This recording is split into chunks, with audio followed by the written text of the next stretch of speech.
रहमा drama की आज की एपिसोड में हमें देखने को मिलेगा कि आलम जब रुमैसा से लड़ रहा होता है कि तुम्हारे लाडले ने रजिस्ट्री बेच दी है, घर बेच दिया है, गिरवी रख दिया है, पहले तुम्हें ध्यान रखना चाहिए। इतने में उसको फ़ोन आ जाता है कि किसका फ़ोन है, क्या तुम्हारे लाडले का। तो पता चलता है कि काशिफ का बहुत बुरी तरह एक्सीडेंट हुआ है और वो ज़िंदगी मौत की जंग लड़ रहा है। आप जल्दी से अस्पताल आ जाएँ।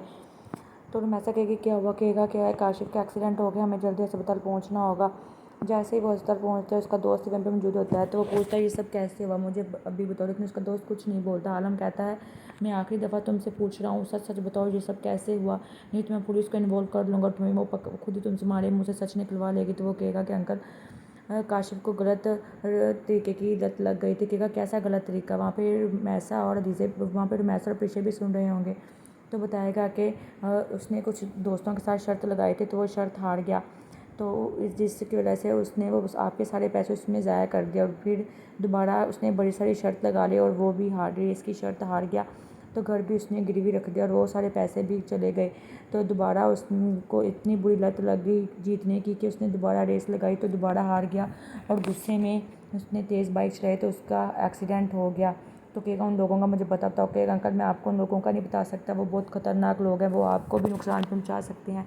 कहेगा मैं देखता हूँ, काश तुम लोगों ने ये बात मुझे पहले बताई होती तो आज ये नौबत ना आती।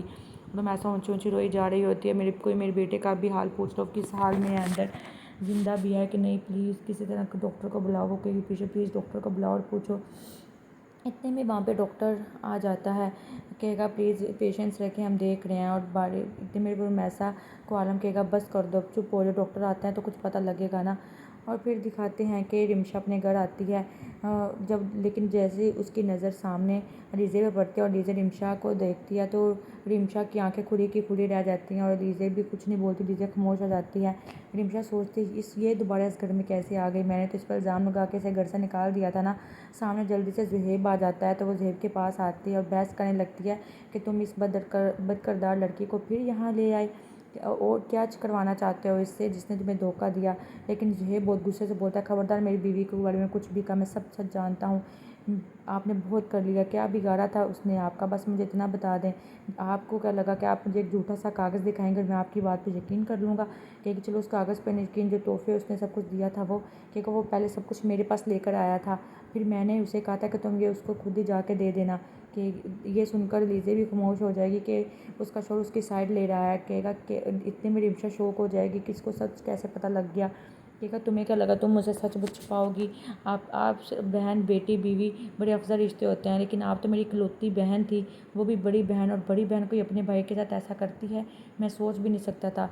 आज के बाद यहाँ कभी अपनी शक्ल ना दिखाइएगा मुझे, चले जाइए यहाँ से। और फिर दूसरे दिखाते हैं कि आलम और मैसा परेशान होते हैं।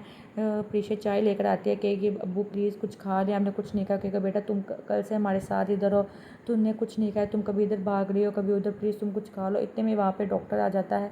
तो वो कहेगा कि मुझे अफसोस के साथ कहना पड़ रहा है कि आपका बेटा पहले जैसा कभी भी नहीं चल सकेगा, वो मजबूर हो गया है। ये सुनकर सब ऊँची ऊँची रोना शुरू कर देंगे। आलम बहुत ज़्यादा रोएगा, लेकिन प्रीशा खामोश करवाने की कोशिश करेगी। अब्बू सब कुछ ठीक हो जाएगा, प्लीज़ चुप कर जाएं। प्रीशा जब घर जाती है तो सोच रही होती है कि क्या से क्या हो गया, मैंने तो कुछ भी ऐसा नहीं किया और क्यों मुझे छोड़ दिया गया।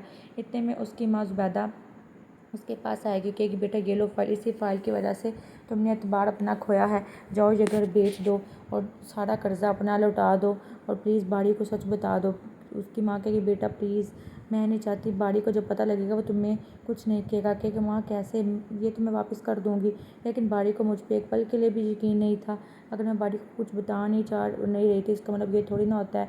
फिर वो कॉन्ट्रैक्टर को कॉल करते हैं, कहते हैं मैं घर बेचना चाहती हूँ। कहेगा बहुत अच्छे वक्त कॉल किया, मेरे पास बहुत अच्छे क्लाइंट और अच्छे ये सौदा कर रहे हैं। फिर अपनी माँ को बताएगी ये घर बिक गया है माँ और बहुत अच्छे में मुझे जल्दी रकम मिल जाएगी, मैं वो वापस लौटा दूँगी।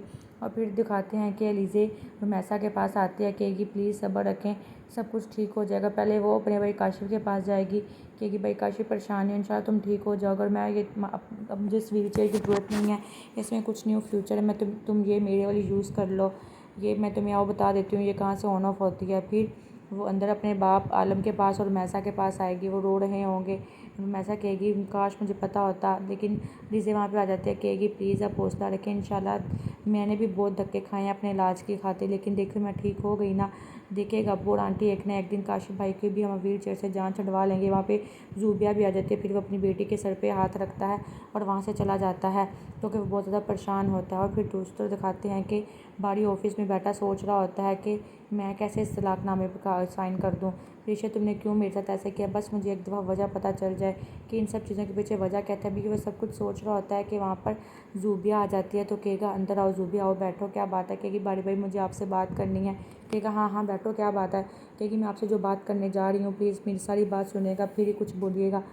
देखें मैंने उम्मीद से वादा किया था कि मैं कुछ भी नहीं बताऊंगी। इन सब के पीछे प्रीशा बहुत परेशान थी कि क्या मतलब कि वो सब कुछ बता देगी कि रुमैसा आंटी जब से हमारे घर आई थी उसने हमारा जीना हराम कर दिया था। तो मेरी मम्मा ने मना भी किया था कि परी को कुछ ना बताऊँ, लेकिन मैं सब कुछ परी को बताती रही। परी ने हमारा इतना स्ट्रेस लिया कि उसकी तबीयत ख़राब होना शुरू हो गई और फिर उसने अपने ऑफिस से इतना बड़ा लोन ले लिया और 2 साल का कॉन्ट्रैक्ट कर लिया ताकि हमारे लिए अपार्टमेंट ले सके। और इसीलिए परी वो जॉब नहीं चाह कर भी वो जॉब नहीं छोड़ पा रही थी क्योंकि उसने वहाँ से इतना बड़ा लोन ले लिया था। आप तो इतने बड़े ऑफिस के मालिक हैं, आपको तो पता होगा जब हम कभी कहीं से लोन लेते हैं और जो कॉन्ट्रैक्ट साइन करते हैं तब तक हम वो जॉब नहीं छोड़ सकते। इन सब के पीछे परी चाह कर भी वो जॉब नहीं छोड़ पा रही थी। परी बेकसूर है भाई, इन सब चीज़ों के पीछे मेरा आता है। मैं प्लीज़ आप मेरी वजह से परी को मत छोड़ें, वो बहुत अच्छी लड़की है। परी बहुत ज़्यादा परेशान है हमारी वजह से और अगर आप भी उसे छोड़ देंगे तो उसका क्या बनेगा। तो इस बारी कहेगा ठीक है तुम परेशान नहीं हो, तुम इन सब की वजह तुम सब नहीं हो। मुझे परी ने कुछ नहीं बताया क्योंकि भाई बस इसीलिए नहीं बताया परी ने, वो अंदर ही अंदर अपने आप को छुपा रही थी। किस तरह बताते सब कुछ। प्लीज़ मैं आपसे रिक्वेस्ट करती हूँ आप परी को मत छोड़िएगा, ये सब मेरी गलती है। कहेगा प्लीज़ तुम जो ऐसा कुछ नहीं है। वो वहाँ से चली जाएगी और फिर बारी सोचेगा कि ये सब क्या हो गया मुझसे, मैंने एक पल के लिए भी नहीं परी पे यकीन किया। और फिर दिखाएंगे कि आलम जब अपने काम से वापस आएगा तो रमैसा पूछेगी आप आ गए, क्या बात है, बड़े खामोशी से बैठ गए हैं। तो कहेगा क्या बताऊँ, पहले जो भी पैसे आते थे दुकान से ठेकेदार के लिए वो सारे पैसे काशिफ ले जाता था चोरी कर कर। तो अब तो उसने घर भी गिरवी रख दी, अब तो मेरे पास रकम भी नहीं बची कि मैं उसका इलाज करा सकूं। बस यही परेशानी है कि मैं उसका इलाज कैसे करवाऊंगा। इतने में परीक्षा वहाँ पे आ जाती है कि अब्बू आप परेशान क्यों हो रहे हैं, मैं हूँ ना। मैं ऐसा प्रेशर की तरफ देखेगी कि ये वही लड़की है जिनके साथ मैंने इतना बुरा किया और आज मुझ पर मुश्किल आई तो वो मेरा साथ दे रहे हैं कि ये अब्बू मैंने जो अम्मी के लिए अपार्टमेंट लिया था वो बहुत अच्छे में उसका सौदा हो गया है। मैं लोन वापस कर भी दूँगी तो बहुत अच्छी ज़्यादा रकम मेरे पास बचेगी जिसमें काशिफ का इलाज आसानी से हो जाएगा। आप प्लीज़ परेशान ना हो। और मैसा को रोना आ जाता है कि प्रीशा मैंने तुम सबके साथ इतना कुछ गलत किया, तुम बहनों को तलाक़ें दिलवाने तक गई और तुम लोग इतने मुश्किल घड़ी में मेरा साथ दे रहे हो। मैं तो शर्मिंदा हूँ कि मैं किस तरह अपना सर तुम लोगों के सामने उठाऊँ। तुम प्रीशा कहेगी प्लीज़ आंटी जो हुआ सो हुआ, भूल जाए ना, इंशाल्लाह काशिफ बिल्कुल ठीक हो जाएगा। और उसका बाप भी कहेगा बेटा ये तो तुम्हारा बड़प्पन है। इतने में वहाँ पे काशिफ आ जाएगा तो कहेगी बेटा तुम यहाँ क्यों खुद आ गए, मुझे बता देती मैं आ जाता। कहेगा माँ ये सब कुछ आपका किया धरा है, ये मुकाफ़ात अमल है, आपने जो कुछ किया आपके बेटे ने वो पाया है। देखो आज आपकी वजह से मैं अपाहिज हो गया, मुझे अब अफसोस हो रहा है कि आप किस तरह दीजिए आप ही को कहती थी और अब मेरी हालत वही होगी। इतने में रिमशा रोती हुई अपनी माँ के पास आएगी, कहेगी मम्मा मम्मा, कहेगी बेटा क्या हुआ, क्यों इस तरह रो रही हो, बताओ क्या हुआ। कहेगी माँ अमीर ने दूसरी शादी कर ली, मुझे था वो दुबई गया हुआ है लेकिन यहाँ पर वो दूसरी बीवी के साथ रह रहा है। उसकी माँ सुनकर शौक हो जाएगी कि क्या। कहेगी हाँ माँ मुझे तो लगा कि वो दुबई काम के लिए जाते हैं बट मुझे क्या पता कि वो यहाँ पर रहते हैं। रीज़े भी वहाँ पर आ जाएगी और रीज़े लेकिन कुछ नहीं बोलेगी, खामोशी से उनकी बातें सुनती रहेगी, उनके सामने रहेगी। कहेगी माँ मुझे नहीं पता चला कि मैं कब उनसे इतनी गाफिल हो गई कि उन्हें दूसरी शादी की ज़रूरत पड़ेगी। मैं अब उनके साथ नहीं रह सकती, मैं एक पल भी उस घर में नहीं रहूँगी। इतने में जब उसकी नज़र लीज़े पर पड़ती है कि एक लीज़े मुझे पता है कि तुम्हारी बद्दुआओं का नतीजा, मुझे माफ़ कर दो लीज़े, मैंने जाना मैंने तुम्हारे साथ बहुत कुछ गलत किया लेकिन प्लीज़ मुझे माफ़ कर दो। लीज़े कहेगी आप ही आपने मेरे साथ जो भी किया लेकिन एक पल के लिए भी मैंने आपके लिए बद्दुआ नहीं की, मैं क्यों करूँगी आपके लिए बद्दुआ। लेकिन कहेगी लीज़े मुझे माफ़ कर दो, मैंने तुम्हारे साथ जो भी किया प्लीज़ मुझे माफ़ कर दो। और फिर दोस्तों दिखाते हैं कि बारी बहुत ज़्यादा परेशान होता है, सोच रहा होता है कि ज़ूबिया ने जो सच बताया मैं अब क्या करूँ, मैं उसको तलाक भी नहीं दे सकता, उसको अपना भी नहीं सकता, उसके बिना अगर उसे तलाक देती हूँ मैं तो मैं मर जाऊँगा, क्या करूँ।